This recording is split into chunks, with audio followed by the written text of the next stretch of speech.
In this section, 10.4, we're going to be working with Taylor series. So in the last section, we learned, of course, how to produce either a Taylor or a Maclaurin series, and then look at all of the non-zero terms and create a power series represented using summation notation.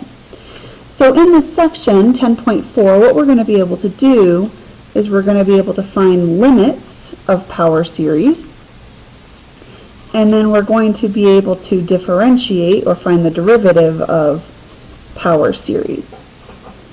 So I'm going to focus on the differentiation piece, and essentially you'll want to be able to refer to the PowerPoint that I provided in Canvas that has a list of all the really common Maclaurin series for fairly common functions. So functions like the sine of x, the cosine of x, e to the x, and functions such as those.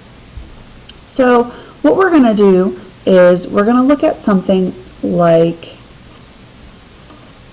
the function e to the x, and we're going to find its derivative or even find its limit by looking at its Maclaurin series.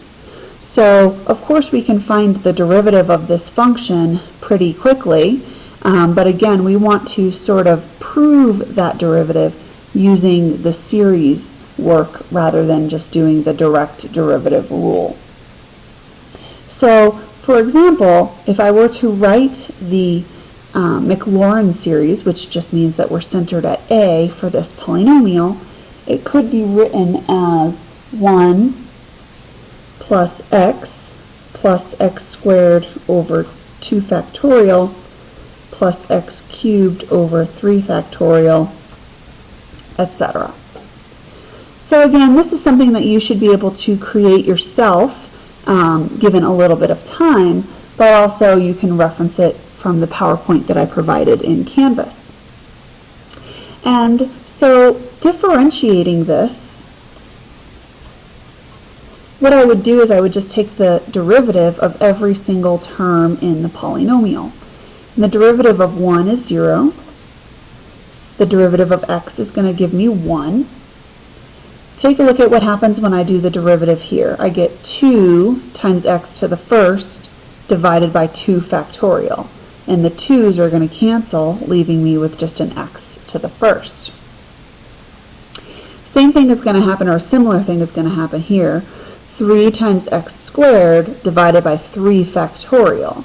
So remember, 3 factorial is 3 times 2 times 1.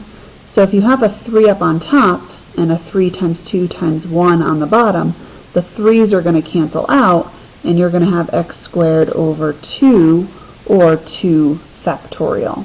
Same thing. So I could continue and do more terms, and it would just become more obvious that the new series that I've created by finding the derivative of every term in the series for e to the x really is just going to produce that exact same series once again. It's going to give me the series for e to the x right back. And that makes total sense, because if you use your differentiation rules and find the derivative of e to the x, you know that that should be e to the x.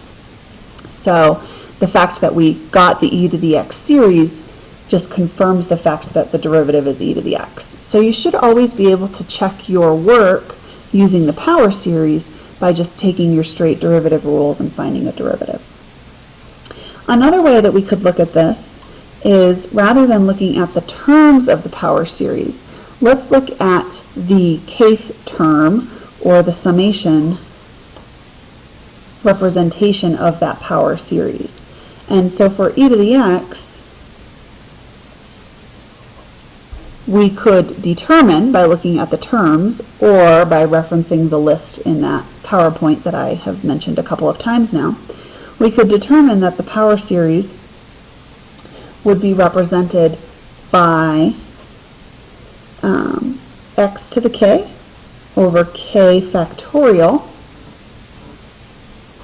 starting at k equals 0.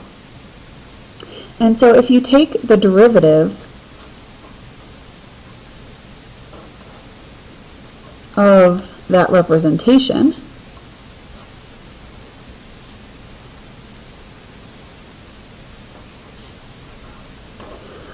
we would want to look at the derivative of x to the k times k factorial, or I'm sorry, divided by k factorial. And so the derivative of x to the k power would be k times x to the k minus 1, and then remember that the k factorial is a constant, okay? So we don't have a variable here. The x is the variable, k factorial is a constant. So we could think about this as 1 over k factorial times x to the k, where we just pull this constant aside. We do the derivative here using a power rule, and then we just multiply that constant back in later on.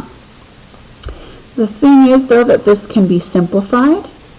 So if you think about what k factorial means, it means k times k minus 1 times k minus 2, etc.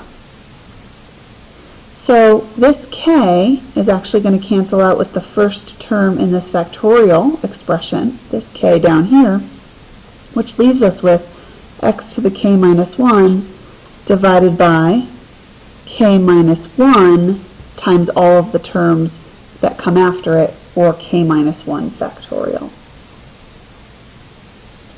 Okay, so the derivative of this power series that represents the function e to the x is the power series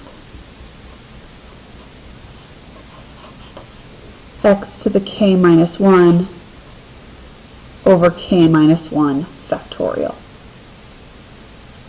Okay, so oftentimes what we'll do in the homework in this section is we'll come up with this power series expression for the derivative of a given power series, and then we'll ask you to identify that function as one of a commonly known function that we might work with.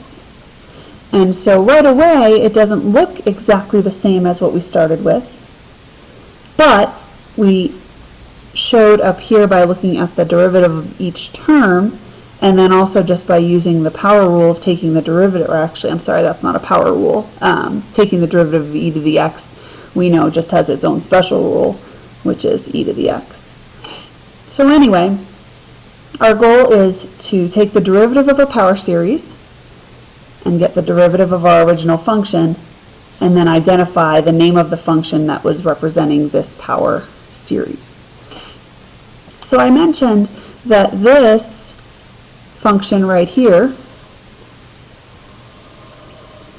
is the power series that represents e to the x, and then our derivative is also e to the x, but we have these two different power series that don't seem to be the same. If we just check this by writing out the first few terms, by the way, starting at 0 and going to infinity, let k equal 0, and you're going to get x to the negative 1. Okay, so that's actually not going to produce the series that we want. So let's see, k equals 0 is going to be x to the negative 1 over 0 minus 1, or negative 1 factorial. And so that's a problem. We can't take the factorial of a negative number. So all we're going to do is we're going to start it at k equals 1 instead. So it's basically checking for a domain issue there, and we do have one. So we're going to start at k equals 1 instead.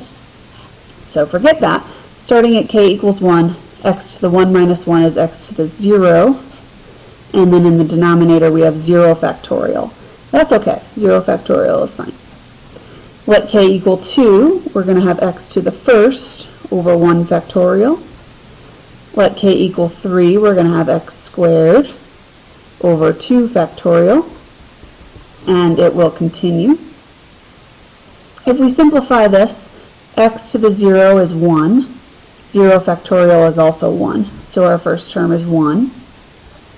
Our second term simplified is just x, and our third term, x squared over 2 factorial, can be written in this way or just with the 2.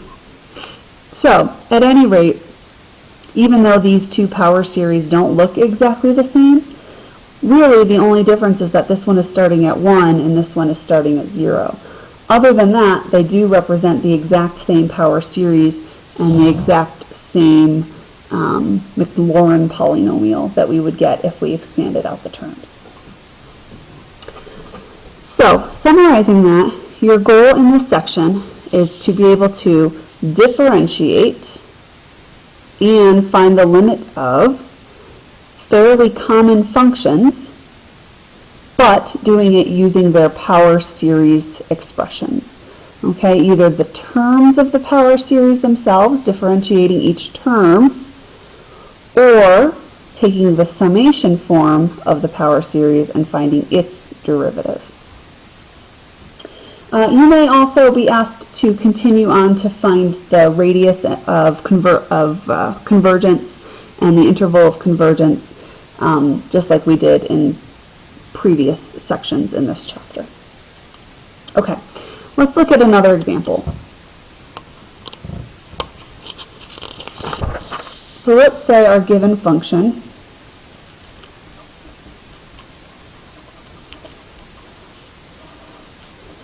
is the sine of x squared. Okay, so this is not one of our commonly known Maclaurin series that would be provided in the PowerPoint. But the sine of x is one of our very common series. So if we start with that, if we start with the sine of x power series, that will be the series x minus 1 over 3 factorial times x cubed plus 1 over 5 factorial times x to the 5th minus 1 over 7 factorial times x to the 7th, and on and on and on. The summation notation starts at 0, k equals 0. And since the signs are alternating, we'll have negative 1 to the k. And we're going to multiply that times x to the odd powers. So odd powers are represented by 2k plus 1. And then in the denominator, we also have odd numbered factorials. So 2k plus 1 factorial. So all of this represents the Maclaurin series for the sine of x. Well, what we want to do is we want to work with the sine of x squared. So if we take each term and we substitute with x squared instead, let's see what we would get. So if we made x into x squared, and then over here, let's change x to x squared. Then we'd have x squared to the 3rd power, which would be x to the 6th. And then over 3 factorial. Again, let's let x be x squared. Raise it to the 5th. We're going to get x to the 10th over 5 factorial. And I'll do one more term. X squared to the 7th would be x to the 14th over 7 factorial.